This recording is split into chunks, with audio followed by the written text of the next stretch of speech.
Hello guys, स्वागत है आपका ट्रेंडिंग वीडियो पर। तो चलिए वीडियो को देखते हैं। ফেসবুককে ইউজ করেই 90,000 মেয়েকে কিডন্যাপ করা হয়েছে। তো যেসব মেয়ে বা ছেলেরা আছে তাদেরকে বলবো, বাইরে থেকে কোনো অজানা কেউ যদি ফ্রেন্ড রিকোয়েস্ট পাঠায়, কেউ কোনো রকম ভাবে সেটাকে একসেপ্ট করবে না। আর আরেকটা নতুন দেখা দিচ্ছে, আমাদের থানায় এসেছিল ক্লাস 6-এ পড়ে একটা মেয়ে, 12 বছর না 13 বছর বয়স, ক্লাস 6-এ পড়ে।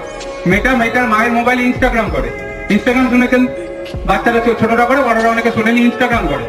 মেয়েটাকে একটা অ্যাকাউন্ট থেকে ফ্রেন্ড রিকোয়েস্ট এসছে, নাম বান্ধবীর নাম করে একটা রিকোয়েস্ট এসছে, বন্ধু এসছে। এবার সেটাকে কি করেছে, একসেপ্ট করেছে, যে আমার বান্ধবী তো আমাকে ফ্রেন্ড রিকোয়েস্ট পাঠিয়েছে, আমি এটা একসেপ্ট করি। যে বান্ধবীর সাথে কথা বলেছে, দিয়ে কিছুক্ষণ পর ভিডিও কল করেছে। তো মেয়েটা ভিডিও কল ধরেছে, যে বান্ধবী আমাকে ভিডিও কল করছে, আমি ভিডিও কলটা ধরি। যখনই ভিডিও কলটা করেছে, আমি যদি ভিডিও কল ধরি, আমার এদিকে আমার মুখ, অন্যদিকে কার মুখ থাকবে, অন্যজনের মুখ। সেদিকে কি দেখা গেছে, একটা ছেলে উলঙ্গ অবস্থায় দাঁড়িয়ে আছে। সেটাকে কি করেছে, 10 সেকেন্ডের জন্য সেই স্ক্রিন রেকর্ড করে দিয়েছে, দিয়ে সেটাকে ফেসবুকে ছাড়ছে। वीडियो को शेयर करो, पार्ट 2 देखने के लिए सब्सक्राइब